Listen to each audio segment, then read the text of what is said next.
But I want us to go into another topic.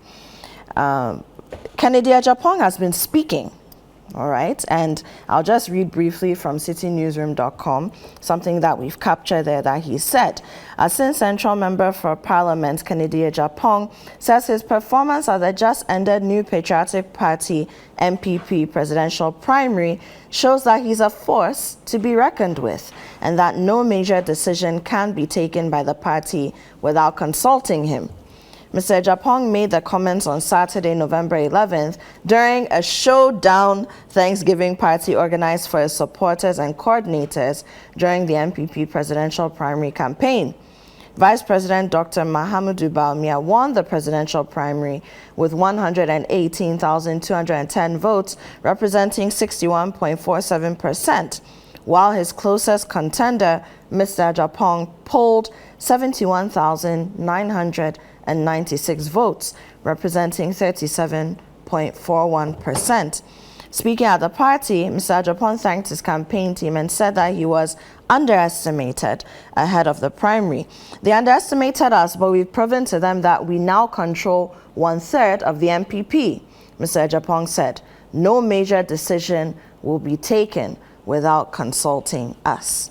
So I'll come back to Mensa.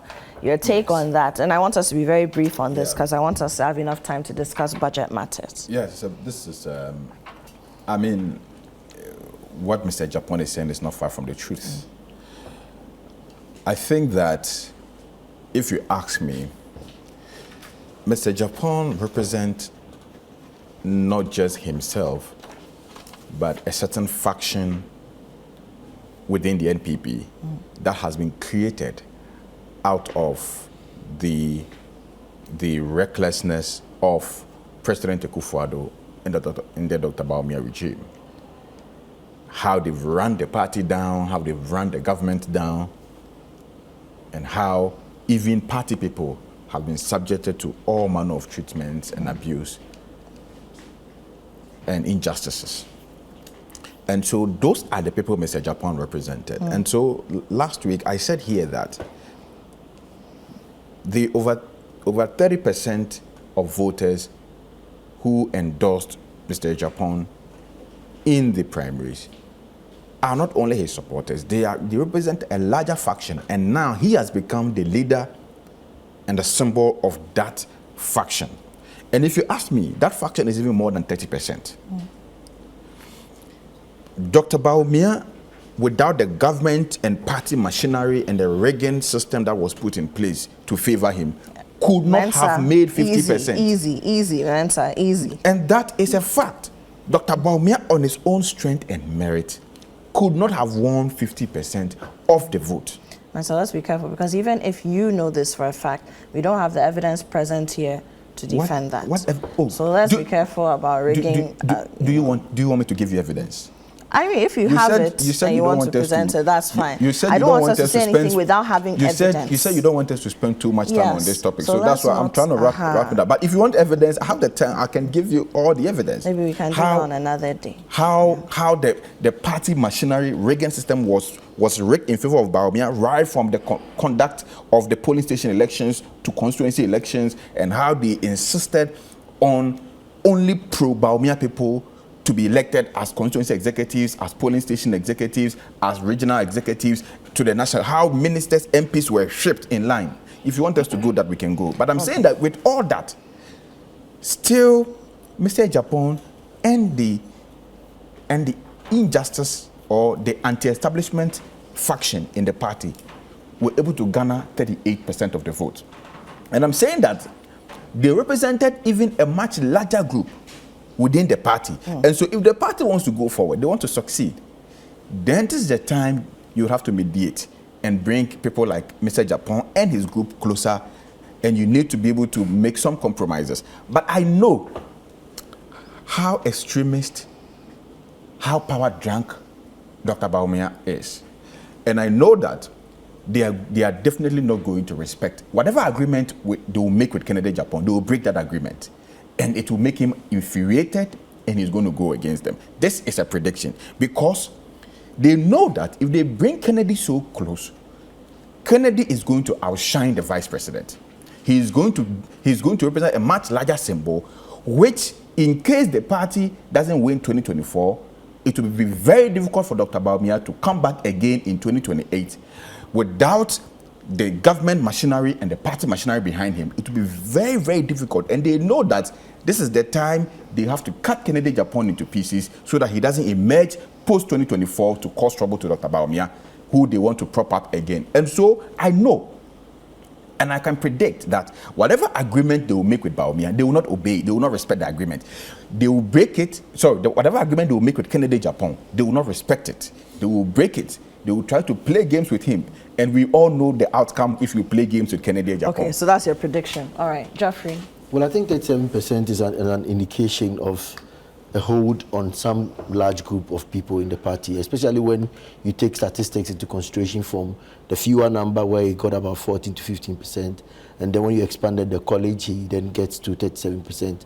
On this same show, I'd actually exactly expressed the comings that, look, he's going to garner 37%. I stated exactly 37%, and I stated 60% for Dr. Bawumia on the same show. And I'm telling you the reasons. The reason is that, look, it's clear within their discussion space who wants Dr. Bawumia and who wants Kennedy. But this caution is that, look, even if he had 10% or less, it should tell you that, look, he has a hold of some group, a larger group of people. And when you are going for such an election, you need the whole of your house unit together to even go out there and look for that the group of people we call the floating voters to come and add on. So a little number out of your main house figures is a big blow. But let me tell you what, I would just want themselves to sit down and know that they have a big problem within their fold. Because why is it that all the contestants, including the Kennedy Japan themselves, jumped out of ship with, total citing themselves away from the current administration? They kept, all the contestants. I'm my own man. I don't associate. They were disassociating.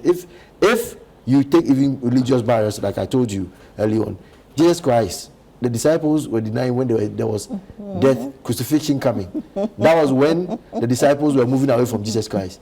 So if you come back into this political space, why are the disciples who are contesting disassociating themselves from the administration? That should tell you they have a problem they have to fix. And for a number to go with Kennedy, you would need to bring them back on course. Okay, great. Let's move on to talk, and we don't have a lot of time, briefly about the 2024 budget, right, which is being read, or is to be read, on Wednesday, the 15th of November. The Minister of Finance, Kenneth Thompson, is scheduled to present the government's 2024 annual budget statement and economic policy to Parliament on Wednesday, November 15, 2023. Ahead of the presentation, there have been calls for the government to significantly reduce its expenditure to rescue the ailing economy.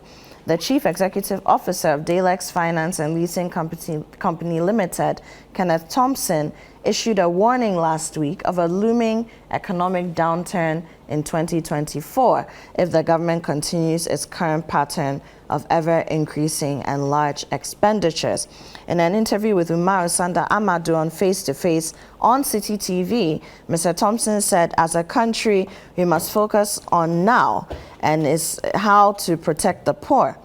If you talk about cutting expenditure, there's a long list of things we can cut, but we need to protect the poor, and we need to focus on health, education, infrastructure, food, and everything else, because we're in a very bad place.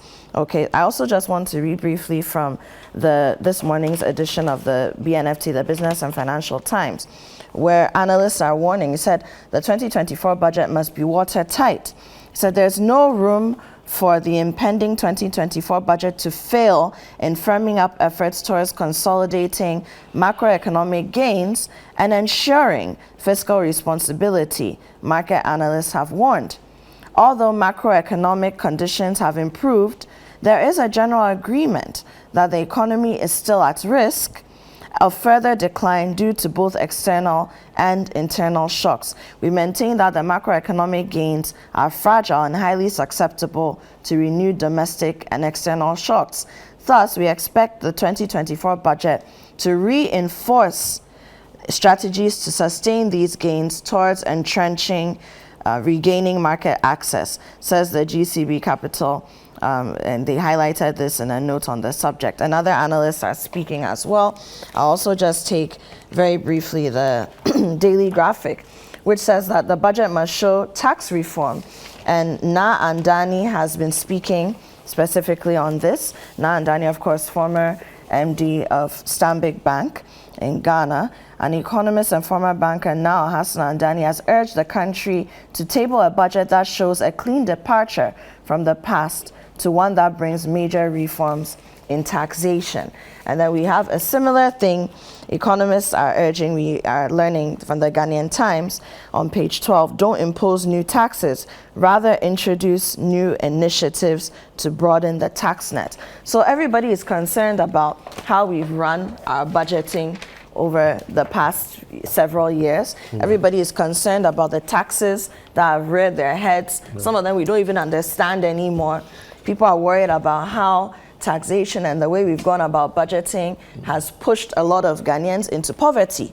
You know, so what is your take? Unfortunately, we don't have a lot of time, but Geoffrey, I'll start with you. Right. I think I'll focus just on revenue generation, debt stock, corruption, expenditure cut. Okay. I think, look at the revenue generation angle. The informal sector, we need to further expand the net in that area.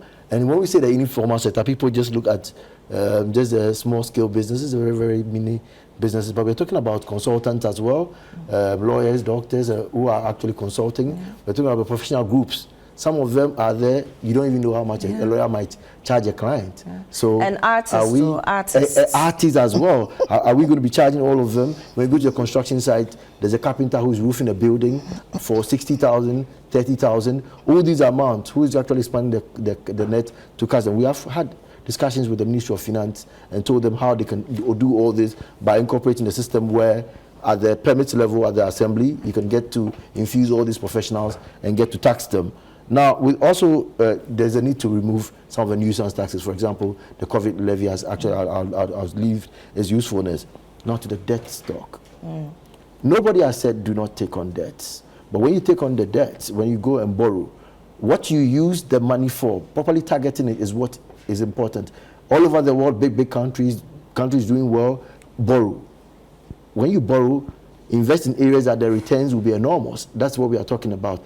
Don't borrow, and then we hear you coming to talk about building a new office for the Bank of Ghana. When, of course, there's another one sitting down safely. Okay, so that's a problem we've had with them. Corruption. When we hear issues of corruption, people are interested in going to the Auditor General's report and seeing in there what amount is there. I am thinking about not people coming to Public Account Committee to cry for me to see them. I want to recoup the monies. In this year, I want to hear that we have recouped X amount of money from the monies that were stolen from the state. That's very important. When you are doing all these, people get to have some hope and faith in the system. Now, cutting down expenditure, like I mentioned earlier on Bank of Ghana office. It was needless for me. Especially going into election year. I mean, and then you are also talking about the need to merge some of the ministries. Look, Ministry of Railway on one side, Ministry of Aviation. Look, merge all of them, and even persons like myself, I moot and I'm not shy of it. I'm saying on TV today, you can even remove the deputy ministers. Look, the chief director is administrator at that level of the ministry. The political person will be the minister. So put the minister there. And automatically when you do this, you have cut 60 people out of the 120 already. Do some of these measures and then tell us what we are doing. State-owned enterprises, we should give them targets. The independence and the protection of the CEO of a place must be checked. Who pays CEOs more in their company when the company is not running? Companies that are running at a loss, you are giving allowances. Look at the Bank of Ghana, the board, what they are receiving, the issues that came up from there. Cut all those allowances and salaries for us to know that we are within a period where we are going through difficulties. If all these things are done, I'm sure, look, the taxpayer would understand some of the difficulties and see government efforts. It will actually affect compliance. Let us ensure that we do something for the citizens, that they will see that we are properly utilizing the taxes that we have collected. That is when they will comply and pay more. I think these things done, we will see a better, Ghana. We are out of time, but Mensa, in 30 seconds, why do you something want to very give me 30 quick. seconds? Because we don't have time. Yes, 30 seconds. Well, for me, I don't have any expectations because there's not going to be anything new. For the last 7 years, Kenneth has proven to all of us that he doesn't have anything new up his sleeves. I'm still surprised he's still the finance minister. That almost a year after MPs picketed and made all manner of complaints, he's still the same person who's going to be presenting to us, going to be drawing the budget, the last budget for the government. It's extremely troubling, and so from my perspective, nothing new. The guy, all he knows is to tax and borrow, and so he's going to come in, read the scriptures to us from Genesis to Habakkuk, and then after he will propound us with new taxes, and then after the taxes he will tell us how his mother wanted to abort him, and then they didn't want to give birth to him, and then he managed to succumb the situation. And so we Ghanaians also, even though he's propounding us with taxes, we should be comfortable, we should be okay, we shouldn't complain. And then after, he's going to go and then celebrate. Yeah, but you should trust that his white shirt will be properly ironed with a lace. He will put on a very nice neck chain and his glasses. So basically, you don't expect anything and new. he's going to spend 3 hours reading to us something that we don't want to hear. So basically, you don't expect anything new. Nothing Okay. much. All right. Thank you to Mensa Thompson, Executive Director of the Alliance for Social Equity and Public Accountability, ASEPA, and also Jeffrey Kabute-Elkansi, Executive Director for the Revenue Mobilization Africa. This has been the News Review segment on Breakfast Daily.